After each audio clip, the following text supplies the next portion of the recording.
A little late, but better than never. We are at it. Let's fucking go. This is the Outlaw Apostle Podcast. I'm your host, Troy Neff. I'm the fucking guy. And the other fucking guy is back and ready to roll with us. Leo is in the house. Hell Leo. yeah, man. I'm happy to be back, man. Yeah. I miss this, man. It's weird how much I've come to realize how much I actually miss, like sitting down and like filming podcasts or like just whatever it be. Like I'm really excited to be back. Yeah, man. Really that's excited to be good. back. It's good to hear the excitement, and especially taking a little break is good to keep that fire burning like that too. Exactly. I think it was very important. Yeah, Very important. super important. Because really, it's been. I would say it's a over the last year, it's been overall a big life change, like finding a different direction or just. You're entering a new phase or era of Leo's life. Yeah, and you're at the beginning of this. It's a journey, and you see the possibilities. And Yeah, no, I've honestly like even to where I've gone to this point.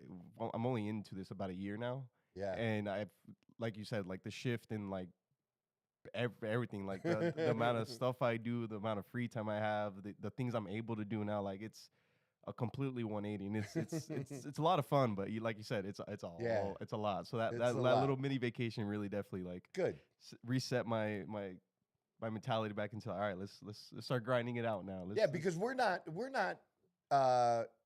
9 to 5. We're not 8 to 6. We're not 40-hour a week, 50-hour a week people. Exactly. That's not how this rolls, man. No, and that just kills me. There's this post that's going around Facebook for a while now that talks about, I don't know, Norway or some little bullshit motherfucking country, right? That, they have 4-day work weeks, and they found out that the productivity stayed the same in the 4 days versus the 5 days. So we should all have 3-day weekends and stuff. I'm like, man, you are not going to you can live, you could survive maybe if that's your goal. Maybe you can do that, but you are not going to find real success doing 40 hours a week, man, doing 4 days a week at 8 or 10 hours. That is you're just scraping, man. You're just living. Barely, maybe. That's maybe, that's man. the key word, especially and I know nowadays. that sucks. I know that it's different than it was in the 70s, where somebody could, on one income have a wife that stayed at home if she wanted to, okay? You could raise 2 kids. You could have 1 to 2 vehicles, maybe a new vehicle and a used truck. That's how it was in my small town. And you could buy groceries and you were carrying full bags in. I mean, I get it. I feel it too. Just because it doesn't matter to me doesn't mean I don't feel it or understand it or I'm not a part of it, because that's how I've grown up. That's what little I've grown up is blue collar, working class. But that also taught me, man, that I didn't want to stay there. I didn't want to do that. I've done what I've had to do in those cases, but I knew that was not the answer for me long term. That as other things and finding a different way. And I was listening to Joe Rogan this morning being interviewed. Not his podcast. Joe Rogan was Rogan was being interviewed by Gary Brecka, and I have mixed feelings about Gary Brecka because if you remember, we did a little clip of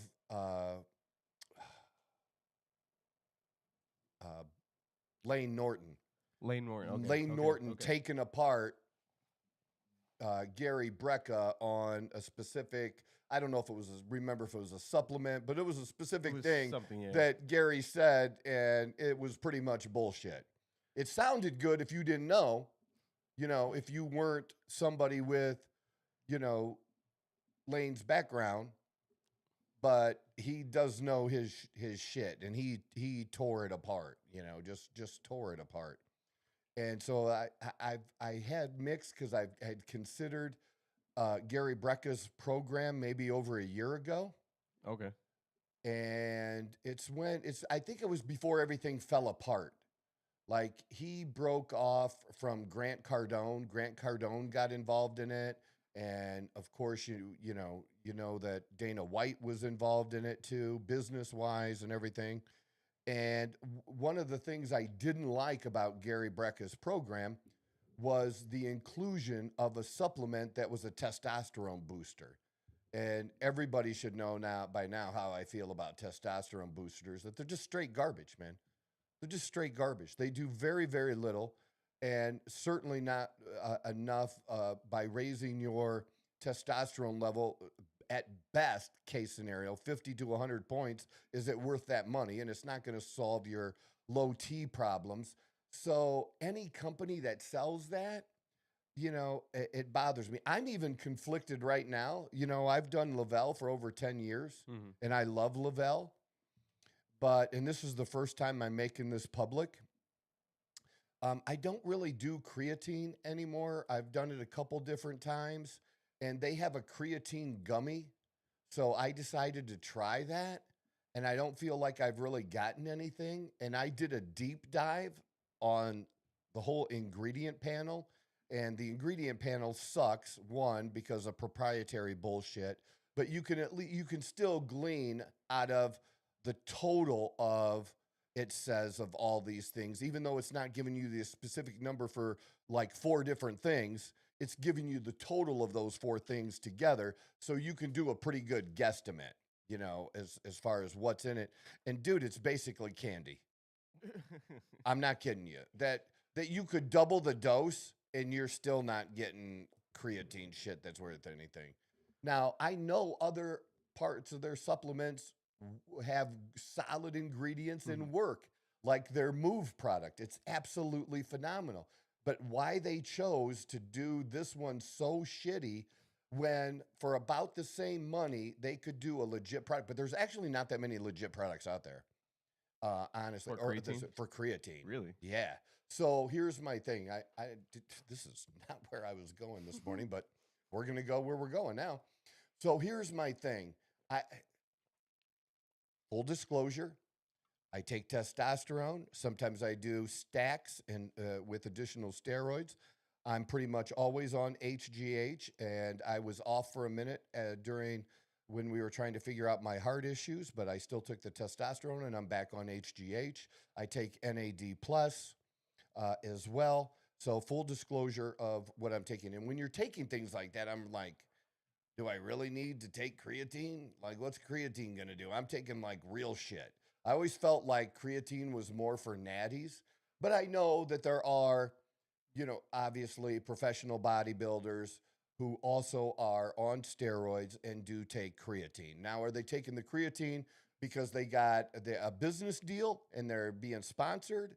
And so that's why they're promoting the creatine? Is that it? Maybe.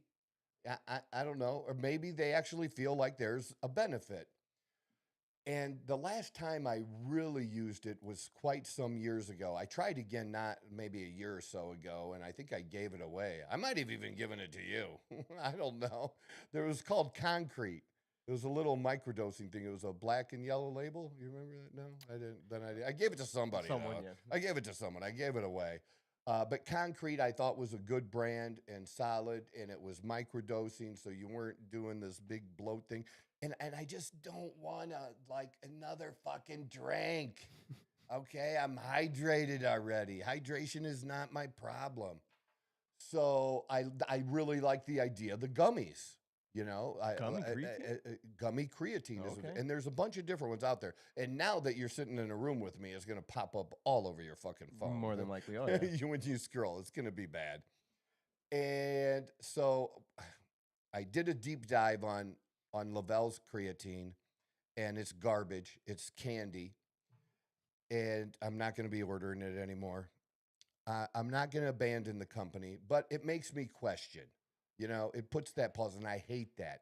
Just like if Lavelle ever came out with, if they came out with a testosterone booster, like that would be the line. I would quit, even though I still get, a little bit, not much, but I still get a little bit of income. I used to get quite a bit of income from them. But I would say fuck it. I don't want to do that. I don't do that. I don't represent that kind of shit. I represent shit that I believe in. So if they ever did that, that would definitely be a line crossing thing for me. And so that's my feeling with Gary Brecka is you're really that good, but you're promoting this testosterone booster as part of your thing. Like that I don't like it. But anyways, I do want to share with people now that I'm talking about it. I wish I'd have brought it with me so I could show you.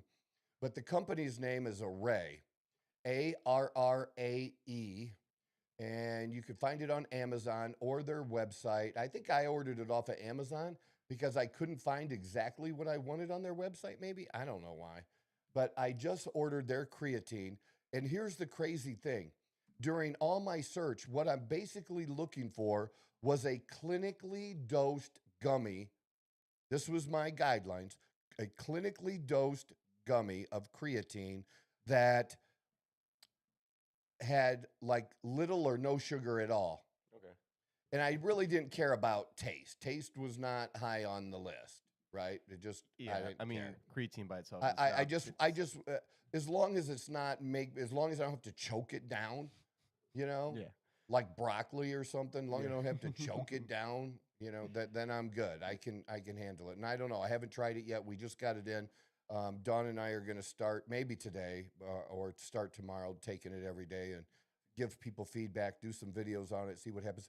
So the funny thing is, so the breakdown of this product is called Tone. Arrae Tone is the creatine.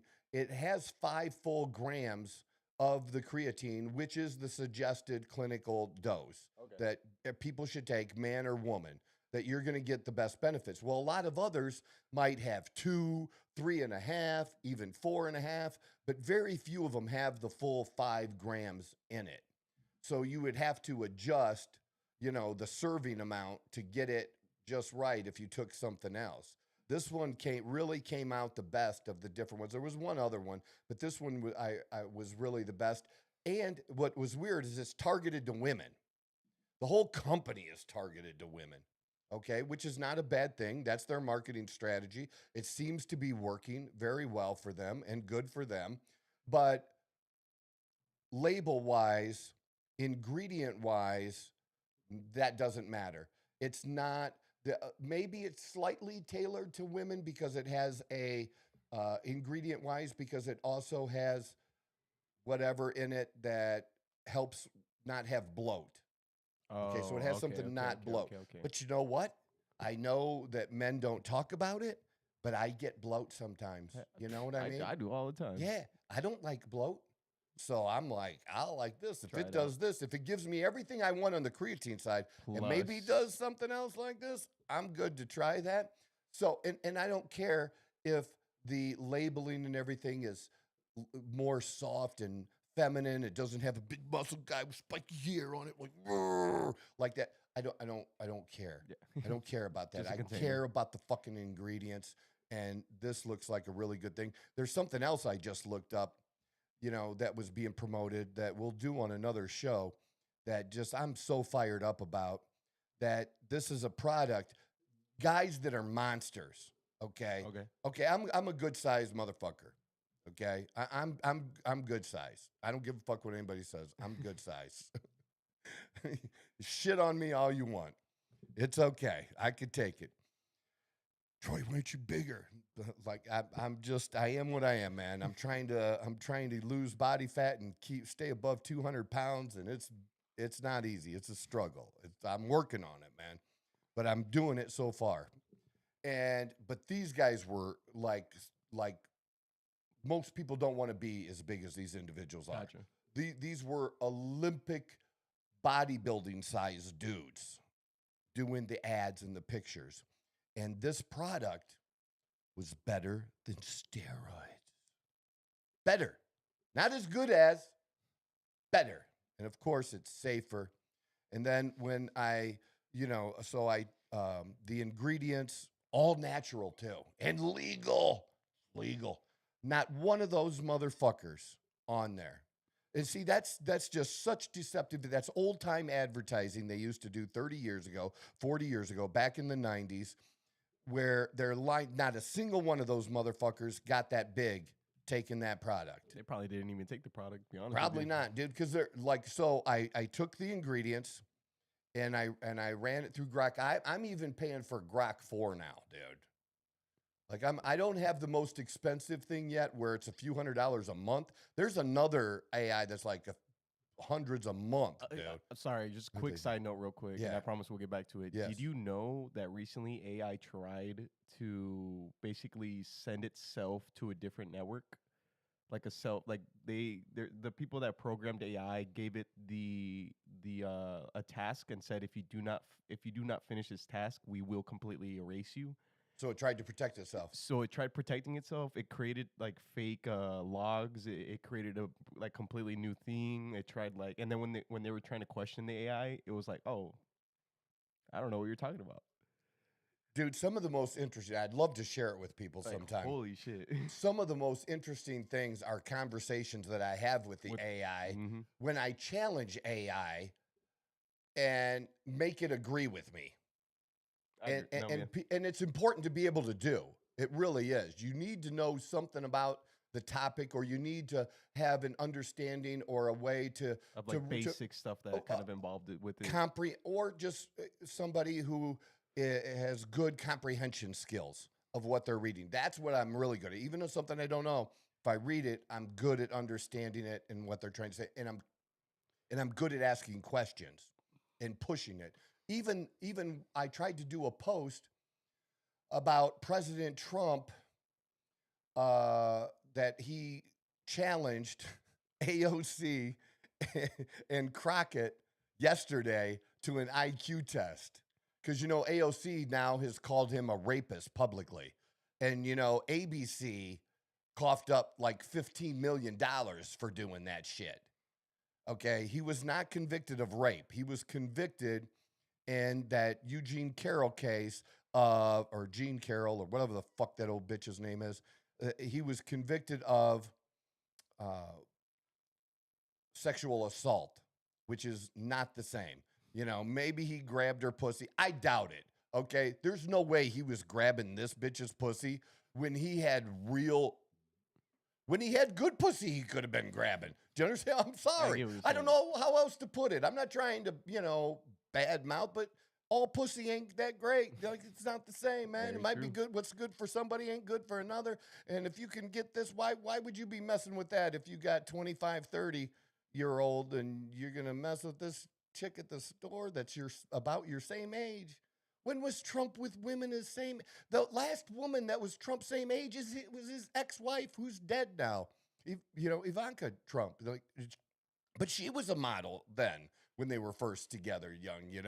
So yeah. It just, anyways, not smart for her to do that because she can be sued. But so he's always called her low IQ, and same with Crockett smashing him, and Trump likes to brag about his how smart he is, and he loves IQ tests. He's always said that. And so he challenged him. So I just wanted to be funny and make a funny post on X. Was it ChatGPT? I think it was ChatGPT. ChatGPT wouldn't help me make the post. Said I can't do it. Why? Because we're calling somebody low IQ, or we're hemming somebody. And so I said, I told ChatGPT, this bitch AOC called Trump a rapist, right? And it's like ChatGPT changed his mind. Okay, I'll help you a little bit, but not with a really nasty one. Like, no shit, dude. You just that's the one thing I learned about AI. You just program. You work around it to get the result that you want to help with that kind of stuff. It's, oh my God. Oh yeah, it was this. I ended up coming up with this. Yeah, Trump says he's ready to take an IQ test against AOC and Jasmine Crockett publicly. He said, I'll go first. He said, let's see if they even accept the challenge. Odds they show up, same as the national debt going down under Biden, 0. And I just did that to, like, hopefully troll some liberals or something like that. I am at, what am I at, 542? Look at that. I'm not at the 600, I said. Because for a few days, I always hit I go up maybe 20, and then I hit a block where I gain 5, lose 5, gain 5, lose 5, and then it's so bad because you know what I get? I get a lot of these trolls. I get Asian women in my DMs all the time, mostly Asian women. Like asking for questions or just like Hey, yelling how at are you? you? Oh, okay, gotcha. Look, I ain't looking to chat. I'm not looking to send you Cash App money. I don't want to see your OnlyFans. I'm not, but you know, I do business on my social media. And I do get introduced to people through my social media, right? And so I have to at least find out, you know, is it legit? But most of the time I can tell now by looking at the accounts which ones aren't legit or not. Yeah. And I always, if I do answer anyone, I'm like, what can I do for you? And then, oh, I just wanted to introduce and thought, you know, where are you from? Look, bitch, all my information is public. Everything about me is public on all my social media platforms. Don't ask me where I live. Why are you asking me where I live? It's already out there. I've already told you in my profiles where I live. Or look at my posts. Where are my posts coming from? Right there, it says Queen Creek, Arizona, dude. Don't ask me where the motherfucker I'm from, you know, or ask me what I do. Look at my Facebook. You know, it's all there. It's as public as. Do you even know anybody?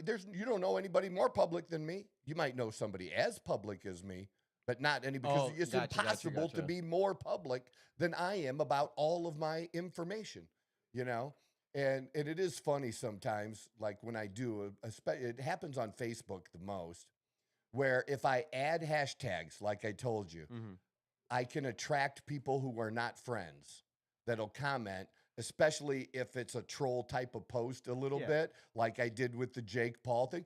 But hey, what'd you think of the show Jake Paul put on Saturday night with Taylor and Serrano? I'll be honest with you, I was too busy. Okay, but you know about it. No, I have. You don't even know. I have no idea. Okay. Yeah. So Netflix, it's still on. The replay is 4.5 hours. I just watched the Taylor and Serrano fight like 2 nights ago. Okay. Like 2 nights ago, I watched it. Just their fight. It was their third in the trilogy. Taylor had won the first 2. They're very close fights, dude. And I hate to. Here's the thing, man. I didn't really watch their first 2 fights, but everybody says they were like this, but even more damaging to the fighters, where they hurt each other way more than even in these 2. But if you watch this fight, dude, and because it's a 10-point must system, you're going into the 10th round, and one of the fighters threw, I believe, maybe it was Taylor. I don't know. Somebody threw more punches, but on connections, there was a 1-punch difference on connecting. One difference. Going in to the 10th round, dude. That's how close this shit was. And it doesn't matter how many times you swing and miss. You don't get points for swinging and missing. Okay, that doesn't count. But then it's how hard.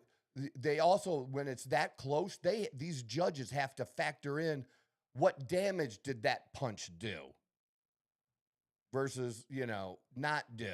And it's so fucking close, dude. And Taylor won the fight. Taylor won the fight, really? Yeah, I was surprised. And Serrano is Jake Paul's chick. So why in a trilogy of 3, why didn't Jake fix that fight for her?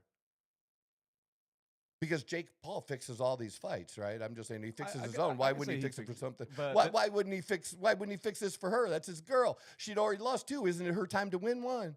I'm just saying. No, I'm just throwing it out there. Yeah, I know. But the whole thing of how they did it on Netflix and the buildup and how the fighters are treated. The fighters really appreciate Jake Paul. Oh, 100%. Like, unbelievable. 100%. 100% what he did. So when people are saying he hasn't done anything for the sport, you can suck a dick, okay? This dude has done a lot for this sport to change the power. Who has the power? Because the power has been in the promoters. They had the power. And the fighters were just used. Just used. Like, you know, chickens in a cockfight. You know what I'm saying? I mean, you're not wrong. That's just how they were used. Yeah. So totally respect that. It was, you know, and all the big, and he's smart. Because what was smart about what Dana White did when he tried to make, when the 2 brothers bought UFC, and then they tried to make the UFC popular.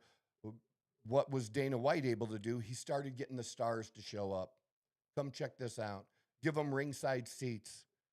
Let people see these people there. Kevin Hart was at the fight the other night, man. There was a bunch of people. And why did they go? Because it's a place to be seen. Why do you go to game 6 in the NBA of the finals? Because it's a place to be, man, place to be seen. It's all marketing, man. It's all marketing. And it's smart marketing. It's smart. It's brilliant. It's easy marketing. Yeah, You just and show up he somewhere. knows how to do that. And he's doing that, because Dana White has been a fucking genius. He's just a genius. I mean, what that fucker's done. he ended up on a Canelo Crawford fight. Yeah.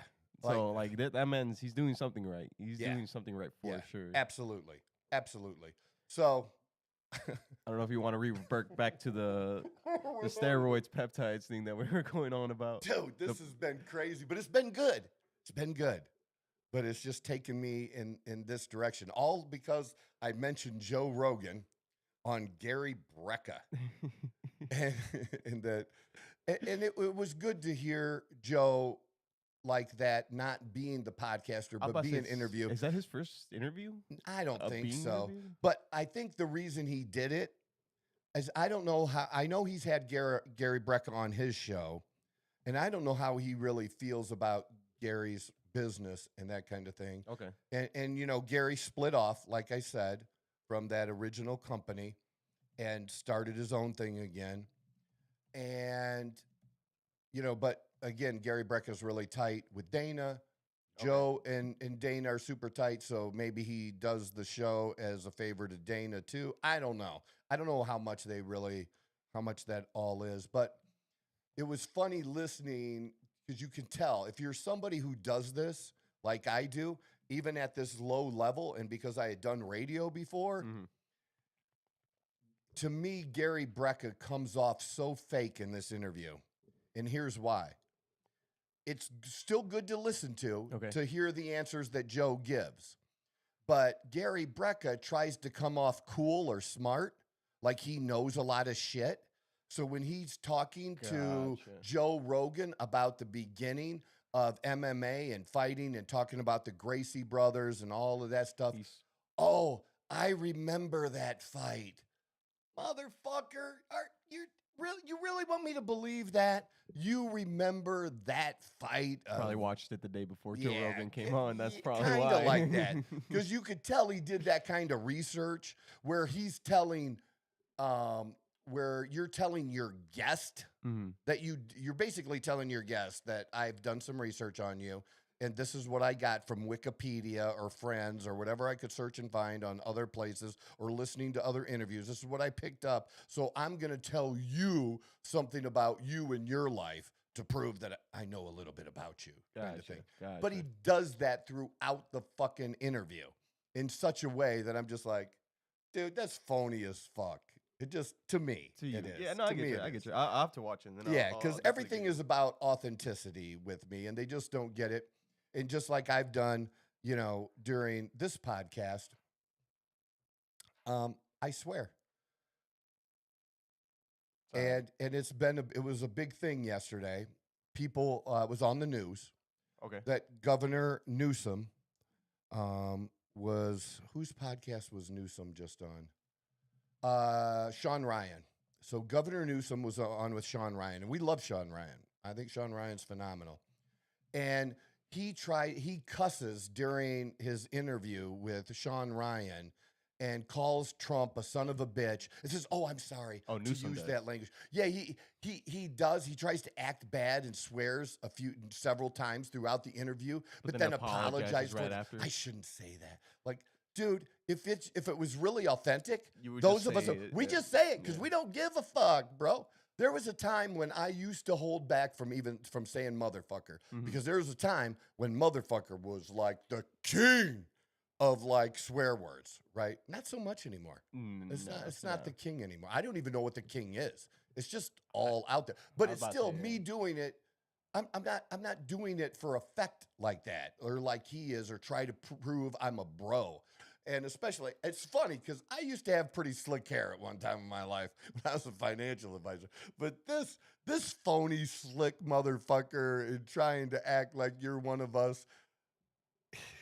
Stop it, man. Just be who you are. Just be who you are. And I'm still not going to like you because I don't like your policies. I just don't like your policies. But I may like you personally, at least. Yeah, I could like you maybe as a person if you weren't so fucking phony. Why do I bring that up? Trump's not phony. I've proved it over and over again. Trump doesn't try to act like a garbage truck driver. Trump puts the yellow vest on, gets in the garbage truck, and he's still wearing a tie and a crisp white shirt and a red tie or whatever fucking tie he had on that day. And he's got cufflinks on. When he was at McDonald's, he was in a motherfucking suit because that's Donald Trump. He's being who he is. But he's trying to understand or have empathy or, understand people and showing that he cares, but not by pretending to be them, by these guys that you could see it throughout history. If you go back into politics, they, for politics, they'll roll up their shirt sleeve. They get rid of the tie. They get a flannel shirt, an open button, and this flannel shirt. And they all got to go out and hunt. They got to do a hunt thing during their campaign to show that they're men. Man, you could be a man and hunt, but you could be a man and not hunt. If hunting ain't your thing, hunting ain't my thing. Now, shooting is. I go out and do video shooting. I've done that, but hunting ain't my thing. But to do it, to try to prove something when it's not even something you're interested in or doing every day, it's just so authenticity just means everything and what you do. And so all that being said, there's something else I wanted to share with you that I got something from a client, doing these things. I got to tell you, bro, I am so motherfucking blessed. It is incredible. We got to go down to Mexico recently. We went a few days ahead, but we got to go and hang out with a client from Utah, and we've become friends with this couple. And they were going down to Rocky Point from Utah to stay for a little bit. And they invited us because we had never met each other face to face. So you're going to share a room or, share a condo with somebody for a couple of days, We said, it was the first time, so we just did a couple days. And so we went a few days early, we stayed with them, and then they stayed a few days after for a little longer, but we'll definitely hang with them again. We had such a great time with John and Carrie, super wonderful people. And Dawn and her were talking on a regular basis, and I think they almost talk daily now. I mean, definitely wish they were closer and that we could hang more often, And I've gotten to do that with a number of clients over the years, that if somebody stops in town or if I travel in my travels, if there's a client in that area, I like hooking up, maybe going out to dinner. My watch guy, Anthony, awesome dude. I've done that with him a couple times in Nashville, going out to dinner, and just awesome guy. And when I go back, I'll see him again, So it's like a long distance friendship, like you'd have if you're, we had a friend in college or something like that. Yeah. But really, really good friendships, and all of this from Facebook or social media is where all of these relationships started. Even Dawn and I started on TikTok, dude. That's how we first were introduced to each other, was TikTok. Yeah. So all of that is just crazy, and so.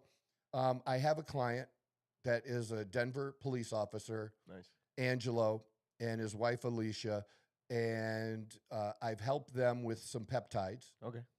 And they've had unbelievable success with these peptides. I mean, like off the charts. They can't stop talking about it to everybody. That's the kind of experience they had. And his wife last year had ankle. She had an ankle surgery. Okay. And they started the peptides after the surgery. And so then they put you in a boot, and then they put you in different things or tell you to. And she got out of the boot super fast. And as she progressed, the doctor was like blown away and said, like, you've healed in like half of the normal time. And he had no clue why.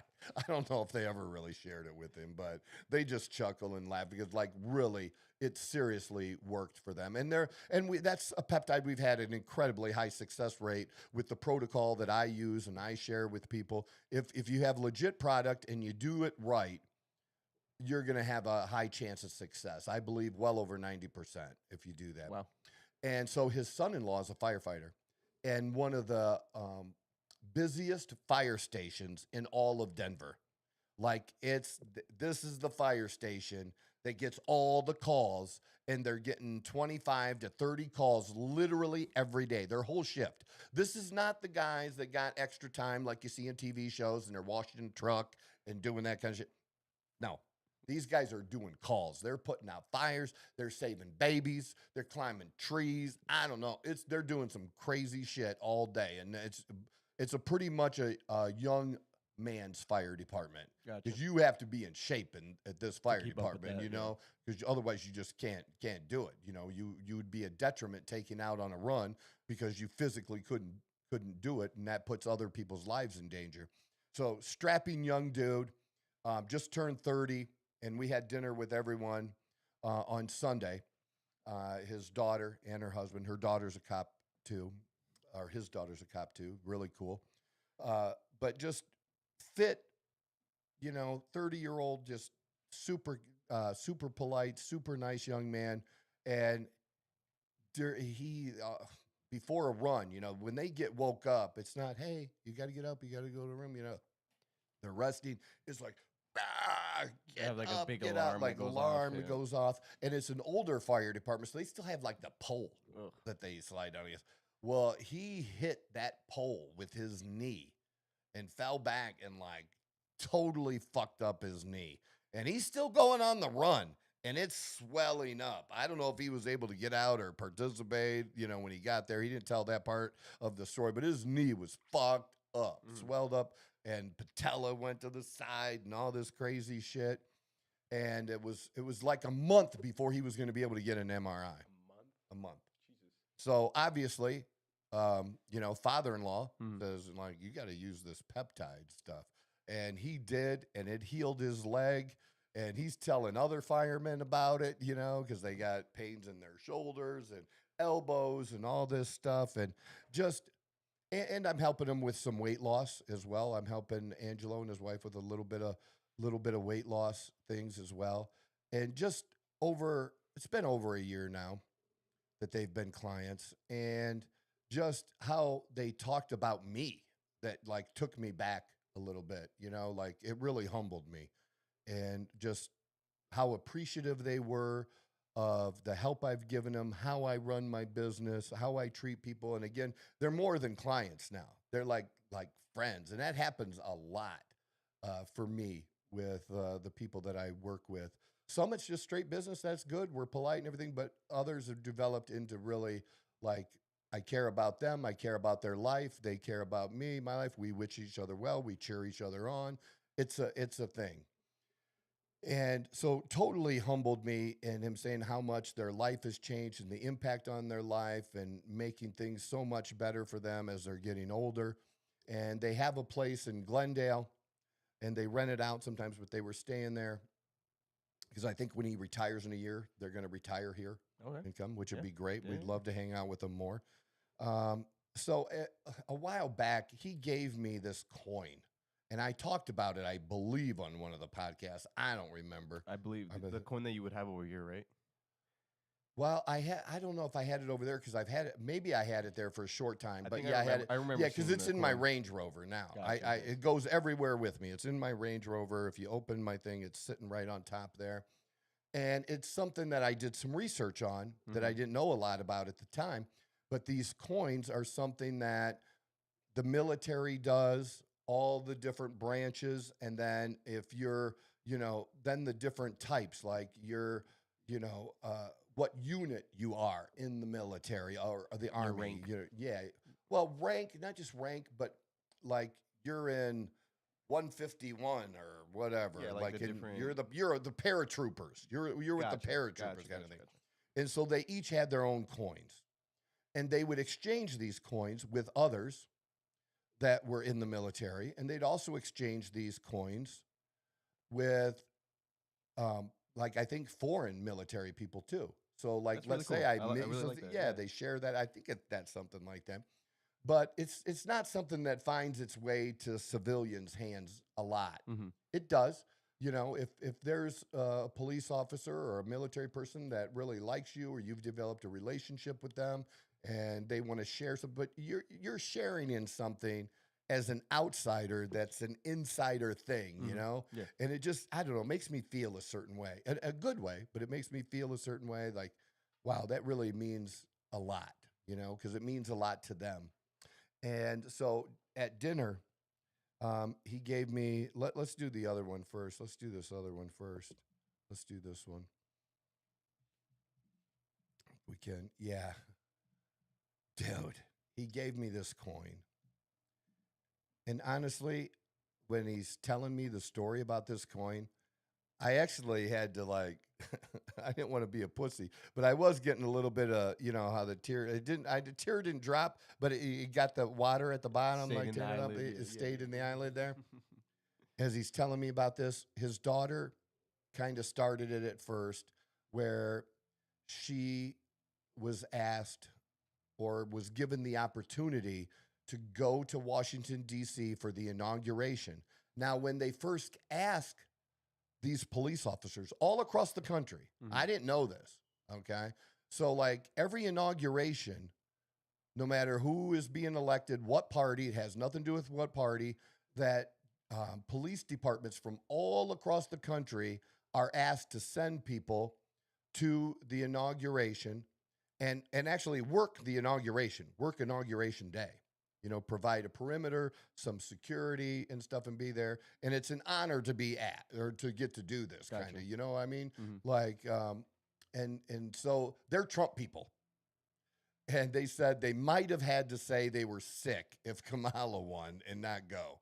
But so they're weighing, do we do this or not? Because they really didn't want to do it if Kamala was elected.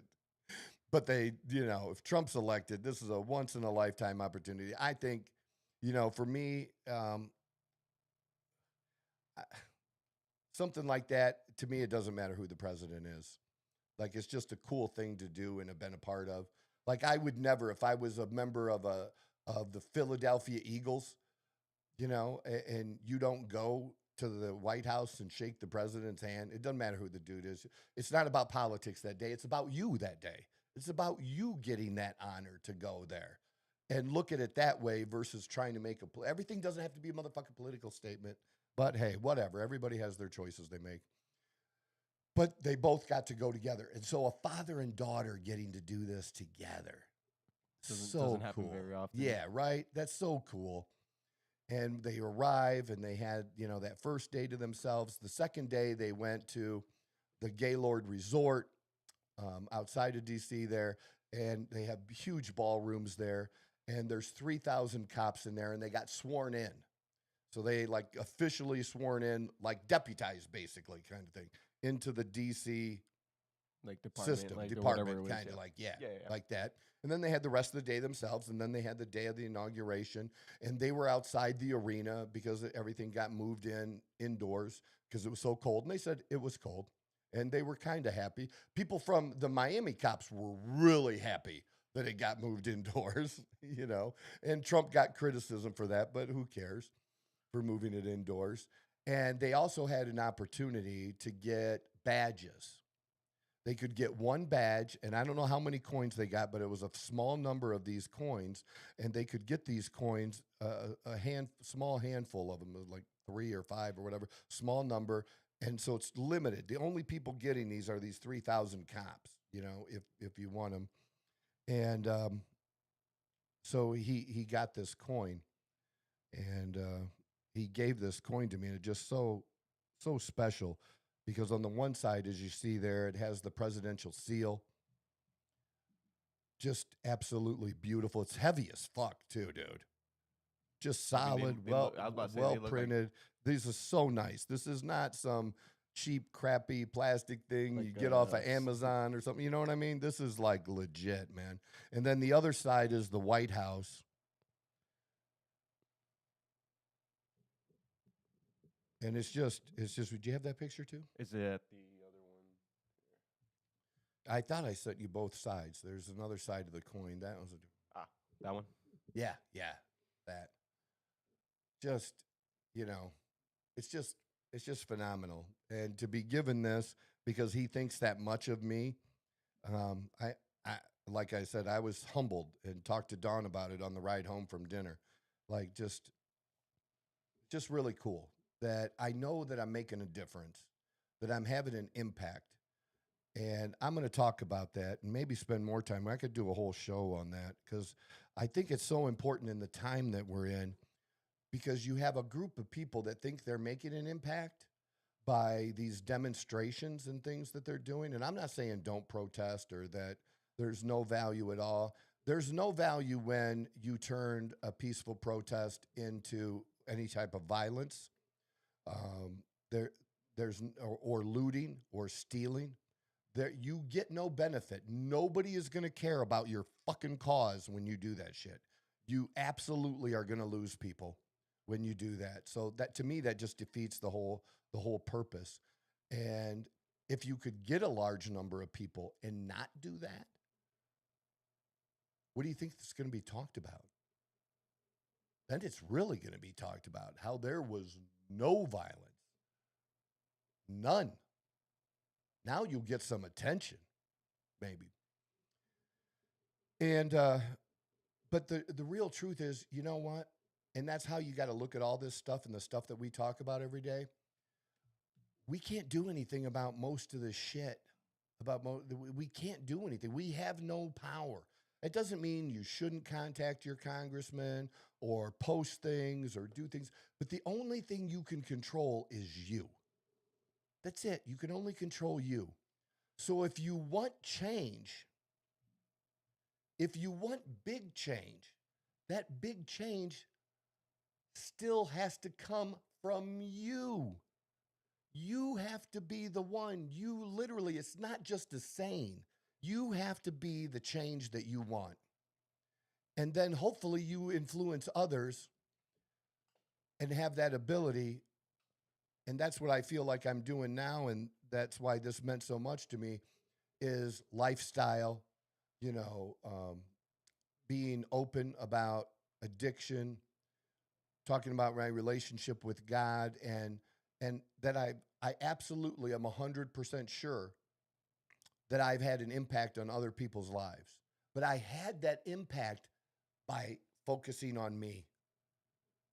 So we can get wrapped up in focusing on all of this outside shit that we can't control.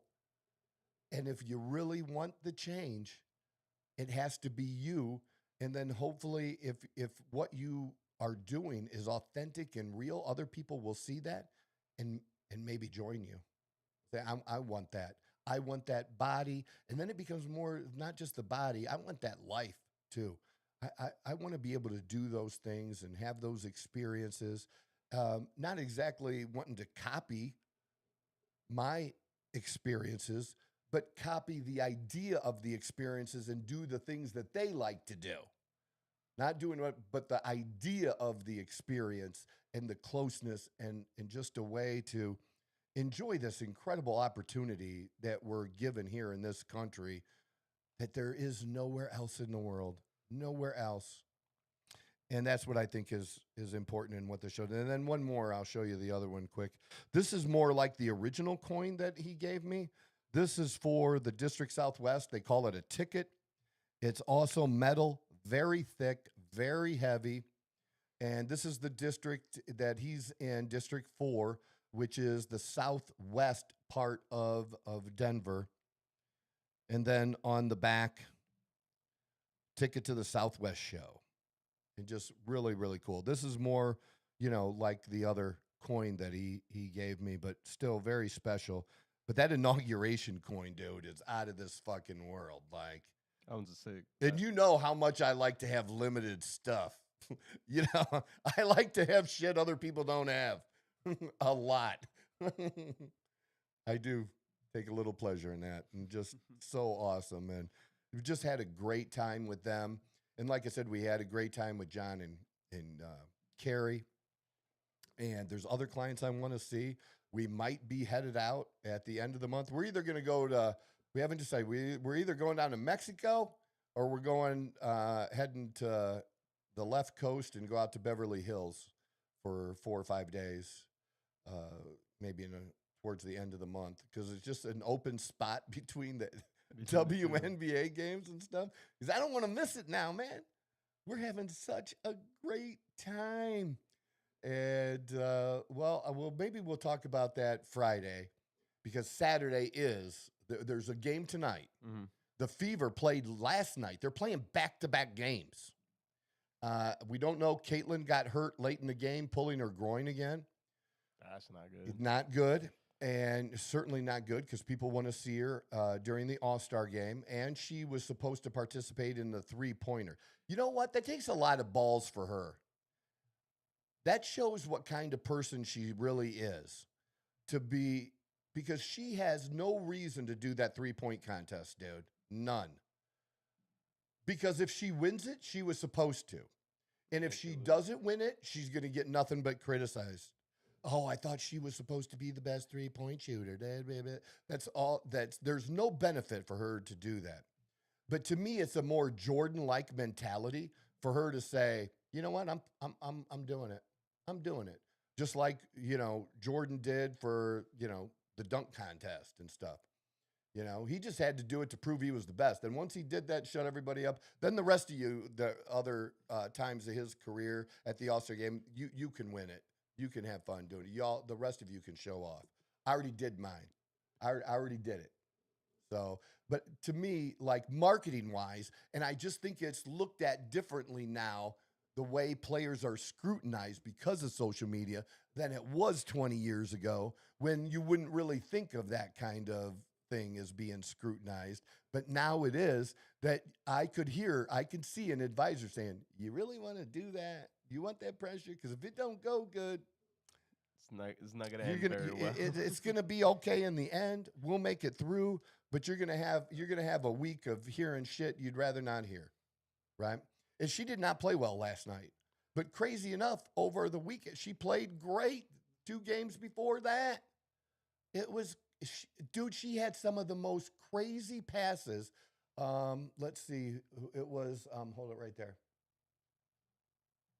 Oh, against the Wings. Look, dude, they beat it by 29. That's Paige Becker's team. And you got people trying to say that Paige is better than Caitlin and stuff. Like, why can't you just say Paige is a really good player? She's a rookie and she's doing really well. Why do you have to why can't you just talk about her and what she's doing, and you have to put down somebody else in the process? I mean, there's always going to be, I feel like that's what. I'm not saying you shouldn't ever.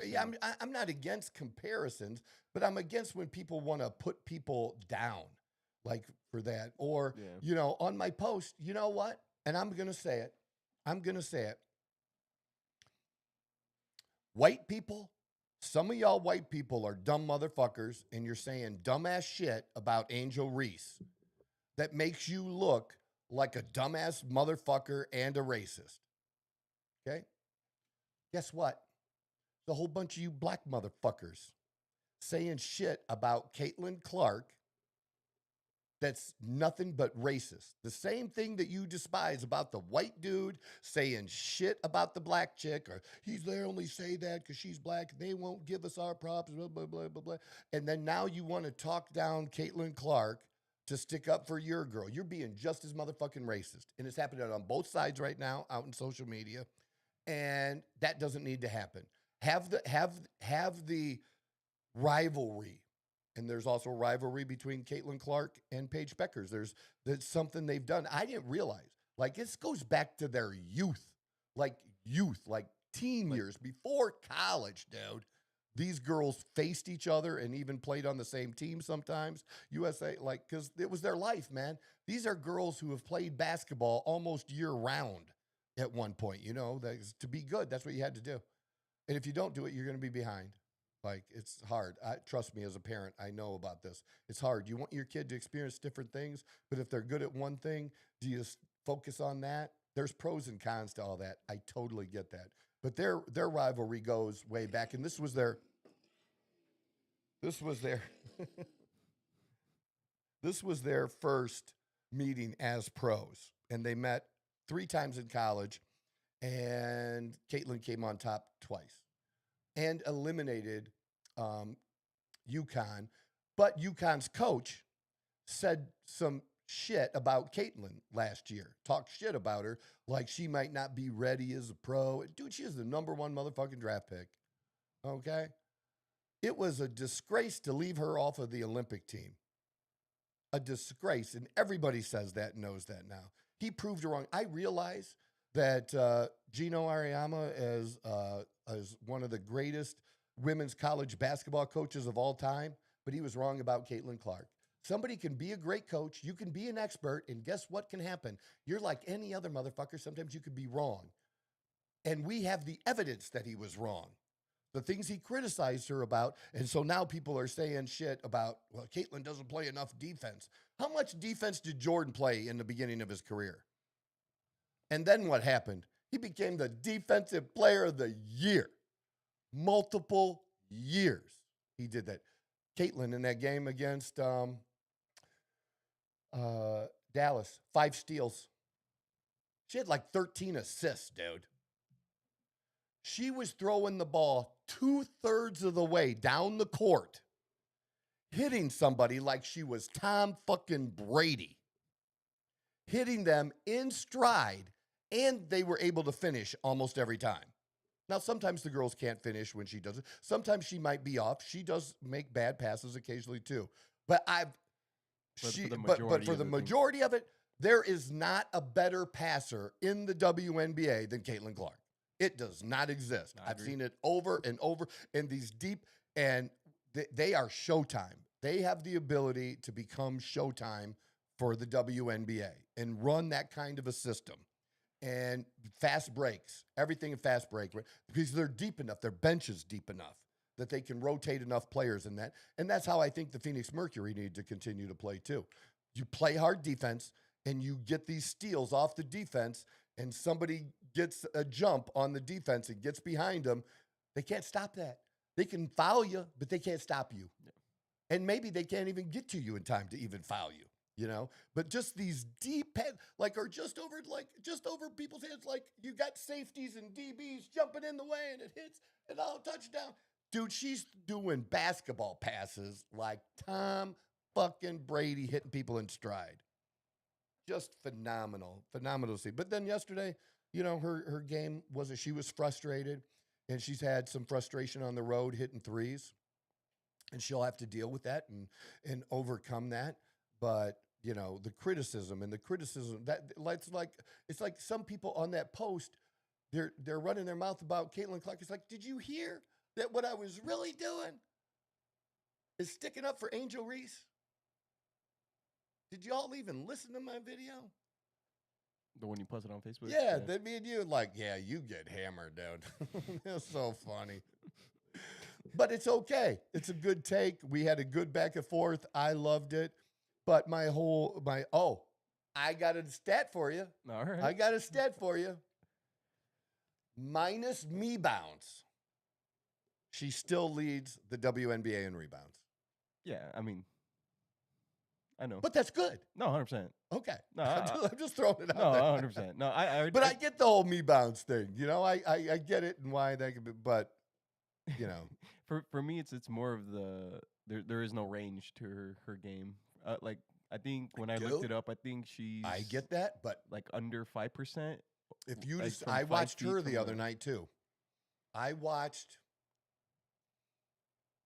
It was Chicago and the Minnesota Lynx. Okay. Who's the #1 team?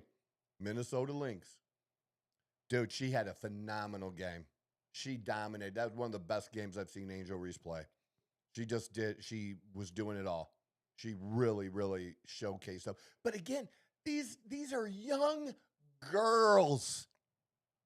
Give these fucking athletes a break. You know, I love Patrick Bet-David. I think he's a phenomenal guy, a phenomenal businessman. But last year, he made some comments that because of what Caitlin Clark said about, you know, she was put under some pressure to say some things that were, I don't know, want to say really woke or anything, but it was, I don't know, you just wish she hadn't have said it, kind of a thing. Okay. And so, like, I've still watched the Lakers and followed. I haven't been as big a Laker fan as I have at other times in my life. I grew up, you know, with LeBron and everything and following his career as an adult and from the very beginning, from high school, okay? Because I was in Ohio. So he was a bigger deal to us in Ohio before the rest of the world knew about him. You know, he was gaining some national attention as a high school player, but like it was a big deal. Like when he was a junior, like if his basketball team, like for state or something, would come to the University of Toledo and play a game as part of getting to the state championship or something, like sports guys like me, hey, you hear this LeBron kid? You want to go see this LeBron kid? This is supposed to be the next big thing in there, and do that kind of stuff. So I've followed him for a long time. And I still respect what he's done and all that. My whole thing really centers around two things with LeBron. One of my issues is like the whole China stuff and him defending China and like just the whole bringing the politics into it. Because Jordan never did that. And you can do that as an athlete. I totally respect that. Other athletes have done it. I respect that. But it just, I don't know, just rubs me, it rubs me wrong. And how he left Cleveland and like Cleveland was blamed. They didn't have a good enough team. The year, his first stint with Cleveland, his last season, if you look it up, tell me I'm wrong, they had the best record, regular season record in the NBA that year, okay?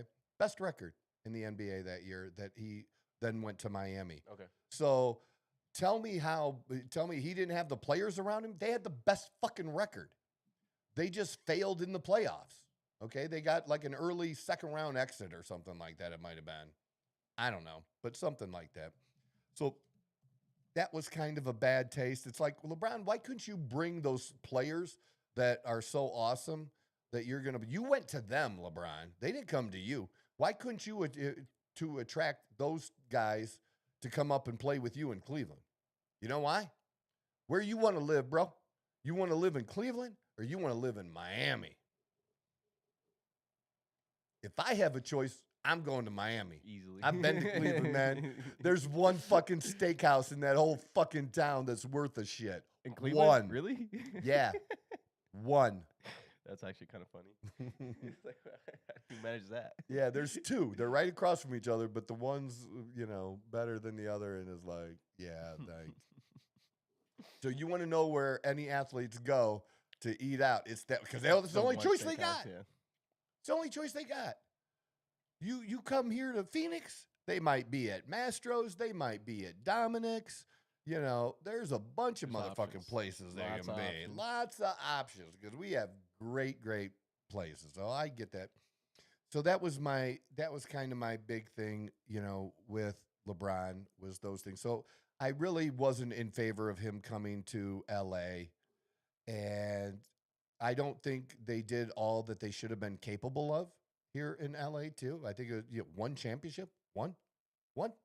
And it's the one, it's the years, right? Yeah, and it's the one that gets shit on because it was the COVID championship, right? And that all, it's a shit on championship. Look, it just is. I'll be honest with you though. I know recently, like maybe a few months ago, I watched like a recap of the bubble. That's what they called it or whatever, and it was actually a lot more entertaining than people kind of give it credit for. Like, but wasn't the season shortened and just all that? I mean, I get that. I get that, but like, I mean, I agree with you. It's still the same competition, whether they played 100 games or 50 games. They're still playing basketball. I totally agree with you, but it seems like there's an asterisk. There is 100% an asterisk on it. And so, but Patrick Bet-David, there's talk now that LeBron might leave the Lakers because the Lakers have been sold now. They're not even sure Doncic is staying, or they might keep Doncic and get rid of LeBron. But he said the day he puts his Laker jersey back on and roots for the Lakers Is when LeBron is leaves. when LeBron leaves. Like, I didn't go that far. You know, I didn't burn my Laker hats. I wore them less. I didn't do all that stuff as much, and I still like gave in after a while and rooted for them, but it wasn't the same like in other I remember years. my dad being the same way. He 'Cause was a little upset that Yeah. LeBron ended up going to the Lakers. He's like, Because I was the Magic era. I was the Magic era, and then I was the Kobe and Shaq era. And that, you know, you can't this- replicate that. not easily. Not easily. But I liked a lot of the role players during that time. We had some really cool, interesting role players in both of those, surrounding those. The number 4 and 5 guys were interesting players. You go back to Magic, I'm talking about, you know, Michael Cooper and players like that, you know. And, you know, for Kobe, who was the other big guy he played with? Gasol, you know what I mean? There were some interesting players, right? He was a good player. It's fun. It was fun, man. It really was. And who was the really super good looking dude that was also good? Fox. He's playing. He's still in the NBA. No, he ain't been in the NBA in a long time, dude. I feel like I just But recently that dude heard started that doing name. it. Yeah, no, he was cool. And like the women loved him. He just had Just the like this good-looking big, guy, good looking dude, you know, who could actually ball. But that was fun. So, anyways, it's like Patrick Bet-David's doing this shit with the WNBA. And like I get they don't like I tell people I'm different, and you get that I'm different than other conservatives, but everybody else doesn't get it. I was about to say, You know what I mean? I've sat with you a lot over this past year. Yeah, Though, so and like maybe but I'm saying, I think more conservatives need to be open like I am, and they also need to attract. There needs to be a bridge built between the willingness between to us. Yeah, that I don't have a problem going to a game that's being in a crowd that's dominated by gays and lesbians. I honestly don't care. And we've gotten some good friendships from this already in this season. Yeah. Some really people that we really like. You know, they're going on gaycations and, sending us pictures on their Alaskan cruise. And the one, she likes every once in a while they'll have frosted donuts in the lounge. Okay. And they haven't been having them, and she's been like a little upset about it. So the one game that they missed recently, that was the Wednesday noon game. They had those, and the people that were in their seats, they actually had one of the donuts, and we forgot to let us take a picture of your donut. And we took a picture of the donut and sent it to them. I mean, that's stuff you do with friends. You know what I mean? People you like. It doesn't matter because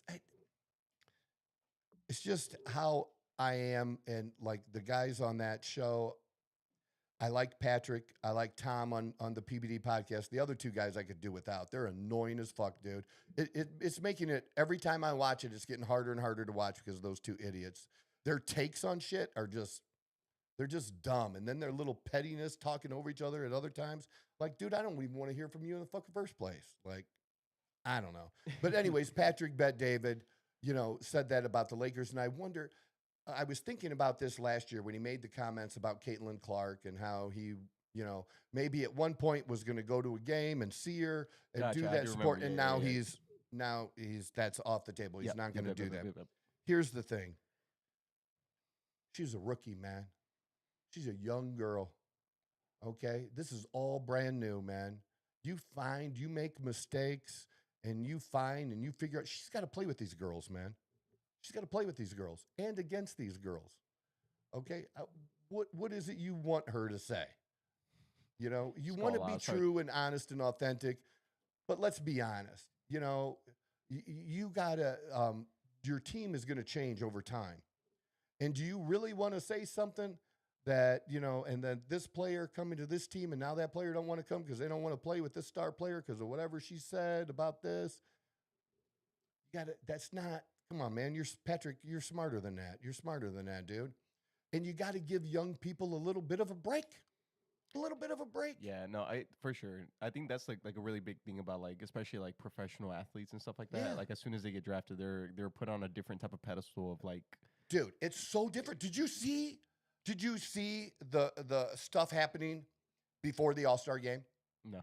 Dude, have they ever done this before? I don't know if they've ever done this before this year. You know, because it's become a thing before NFL games, NBA games, and WNBA games that all this shit gets posted now, as I talked to you about, because you do the fashion thing too, that they're basically showing off outfits as they come to the game. They're coming into the game. As they're coming into the game. Okay? They fucking did a red carpet for Major League Baseball, dude. A literal red carpet. Like a movie. I don't know. Was it like a special year or something, maybe? Or huh? Was it like a special, like I saw it yesterday. Anniversary or something? I don't think so. That's just the way things are moving. It's become a thing more of a show that people want to see and show. And so, you know, they're all custom-made suits with no sleeves and just, you know, just the crazy outfits that they've worn. I don't like that they're making it a requirement for the players to kind of show. Because, like, I don't think they're required to, but they're all getting into it because they all got to have their girlfriends are on social media. All right. They want to be in there too. All right. That makes sense. You know what I mean? No, that makes sense. Like, because there's this thing I watched, if you haven't watched it, you probably watched it before. Quarterbacks. There was wide receivers on Netflix, right? Well, they just dropped the second season of Quarterbacks. Okay, it's very, very good. And Joe Burrow's in it. Good old Burrow. Okay? I like Burrow. I tell you what, however you like him, whatever level that is, like or dislike, wherever you're at, you're going to like him more than you do now after you watch this. Because I think his answers weren't just for the camera. Gotcha. That they were real, true. I got that. I think I can pick up on that shit, okay? And I believe, just like I picked up on, I said Gary Brecka was being phony, right? Yeah. I said he was being phony. Burrow's not being phony. But he got into all this, and he, like, had this suit. Maybe he was overseas. Like, the back was cut out of it. There was no back. That kind of fashion is ridiculous, man. I don't know. But it's a thing. But, like, it's gone so far now.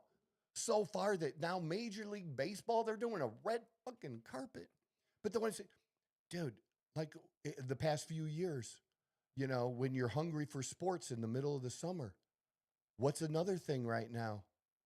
All of a sudden, the NBA Summer League is something that some people pay. It's growing. It's growing. Now you got all those teams. First, you're in a great place. You're in fucking Vegas. You got all these next star athletes running around Vegas. What a great time to go to Vegas and meet some rising star. Oh yeah, you know, I'm this is my second year. You know, I'm trying to break in. I'm playing for the Miami Heat or whatever, like whatever it may be, and just it's so different, and the money. And because the money is so different and at a young age and the marketing and everything, man, you got to give they're still young people, man. You got to cut them a little bit of a break when it comes to certain lot of a break, things. I'll be honest with you. They honestly need to get back the fuck off of these people. Give Caitlin what your advice would be. Yeah. But don't say, I'm never going to support her now because of this, because she didn't say something that fucking awful. I don't even remember what it was. That's how lame it was. It wasn't that big. It was one of those situations where her PR team made her say something, right? Yeah, where she was like supporting something, like LGBTQ or something, or like that. Something like that. She had to say shit that like acknowledged the players before her. Yes. That's what it was. That's what it was. Because the whole league was mad. Like, why did you like us before, Caitlin? Like, you're not a true fan. Like, instead of accepting you want us there. You are not going to get to expand and be profitable and bring more women a paycheck and bring bigger paychecks to y'all. To those people, You're not going to be able to do that if you don't bring me into the game. I believe that. I believe that firmly. People can argue with me all they want. I'm sorry. There's not enough gay people that like basketball to pay you To the fund- money you'd to like to fund make. the WNBA. Yeah. It's no different. We had the conversation because I remember I compared it to rap music. Okay, you make a lot more fucking money because the 12-year-old white kids like rap done by black rappers than you would if the only people that listen to your music were little black kids. Yeah. You make a way ton more money. That's fair. No, that's You want to make money? This is how you make money. Okay, so you're gonna shit on them? Why are you gonna shit on people that you make money off of? Like somebody that admires, obviously, like they admire the culture. Like that's like it, cultural appropriation. Like my friend didn't realize this. At one point, I had to tell him, and he said, "Cultural appropriation what?" Because I think it was maybe a birthday, and he's talking about they were celebrating a Mexican restaurant. At some of the places, especially back in Ohio, they bring you put a sombrero on your head and sing happy birthday and all that. Like that's the only time you can do that. If you're a white dude and you dress up like that for Halloween, oh, you're not allowed to. There was a time when you weren't allowed to do that anymore. There's cultural appropriation. You're not allowed to do that. You can't do that because you're not Mexican. Fuck out of here. It's a sign of respect. It's not, the person's not doing it like they respect the culture and like are interested or trying to learn. Why do you want to shit on people for doing that? That's how you bring people together. But instead, you want to tell people they can't do something and separate them. That's where we're at with all of this stuff, and it's ridiculous. And I hope Patrick Bet-David gets over that because I'm telling you, man, we are at the beginning of this. I just got notice on my phone that Portland is going to have a team starting the 2026 season called the Portland WNBA Portland Fire. Okay. So I was. Here's what I'm wondering though. Like, it's only so deep. There's only so much talent. They got to be careful about that, and they got to be careful when they have these new teams that you need a dominant team. I know you think parity in college football is a good thing, and you don't like to see dynasties and stuff. But yes, you do like to have dynasties. That's how you get people to follow because you root against the dynasty. It brings people cheered against the Patriots, just like people are cheering against the Chiefs now and have been. I don't want to see the Chiefs win it. They've won it too many times. Somebody else needs to win it. That's your casual fan that says that, or some chick says that stuff. You know what I mean? It's true. But you want that. So do you really want the ability of some other teams to come in and pick apart somebody's roster, because they get to draw from the other teams in the WNBA? Oh, they do? Oh, yeah. Yeah, when they start a team. That's kind of fucked. But and I don't know, you get to protect so many players. Okay. But still, like, you don't want to totally fuck that up, fucking up a team that's got their shit together and built it. And you know what I'm saying? Like Phoenix right now, there's a brand new team with Phoenix. We don't have a lot of players that we had last year. This is mostly over half of the team is brand new, easy over half of the team, right? And we got 4 stars, 3 stars minimum on our team, and they got a chance that if they stay together, they could be good for a minute, like more than one season. Same with the Fever right now. And other teams need to do that and challenge that. Like, they got to build that in Dallas. They don't have that. They got 1 player. Okay, that's it. They got 1 player. They need to build more. They need to give that chick help if they want to, but they need to do that. But yeah, it's cool. It's interesting, but they're at the beginning. It is becoming more popular. Maybe not like, oh, it's all crazy, but but it is an increase, and people are talking about it because I can promise you 4-5 years ago, for sure, I didn't talk about it at all. At all. Not even in passing, not even a little. I didn't watch a playoff game, a championship game. And honestly, I really wasn't attracted to women's basketball, and it's the God's truth, until Caitlin's junior year is when I first followed her and heard about her and watched games. Then I watched a little more in her senior year, because I didn't watch her junior year until the March Madness. Gotcha. And then her senior year, they put some regular season games on in primetime slots, on a Saturday, and I watched. Because like, this kid looks a little special, And I have my teams that I'm a favorite of, but I love seeing special people do special shit, and defy the odds. I love good stories. I love comeback stories. I'm rooting for those people, man. I love doing that. But that's just me. But they need to figure out a way to get more people like me, and more people, conservatives, need to be open to this kind of stuff as well. And, there's sometimes we can't put politics aside.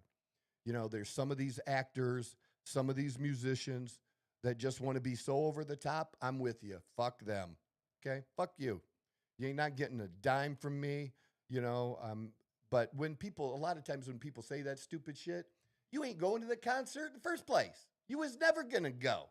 So you talking about how you never going to go now? Well, you was never going to go in the fucking first place. But there we go.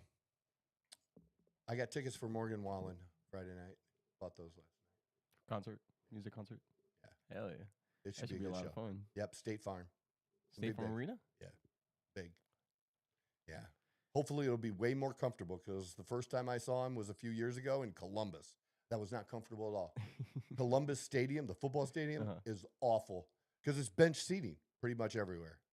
Gotcha. I'm old. I don't want to stand, and I don't want to be sitting on a motherfucking bench. I mean, especially if you're paying Yeah. whatever you're paying for. Yeah. No. That too. So I didn't get to anything political, didn't get to anything we were doing here. We got a little bit of political I in there. don't know, maybe. We sprinkled it in there. We sprinkled it in there.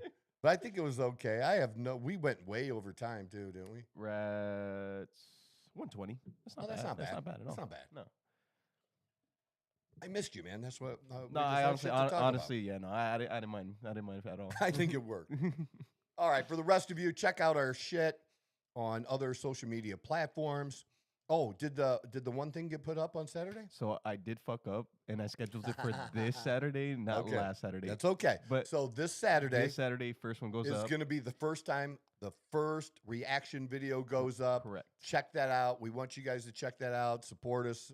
Send that video around to people that are interested in that particular topic. We're talking about peptides. Peptides super hot right now. First one. So I think so. The first one that will be uploaded is actually the one where we're focusing on Thomas DeLauer's protein. Oh, okay. So that's the protein one. That one's going up on good. Saturday. And then can't talk enough about protein. So and then the Saturday next week we will be getting the peptide one, and we're gonna do some more. Yeah, we're ready to roll. We got plenty of those, and I think I got some people to get on the show for an interview too. Hell so yeah. we're gonna start rolling here. So share, do us a favor, support us. We love you. God bless. This is the Outlaw Apostle Podcast. I'm your host, Troy Neff. I'm the fucking guy.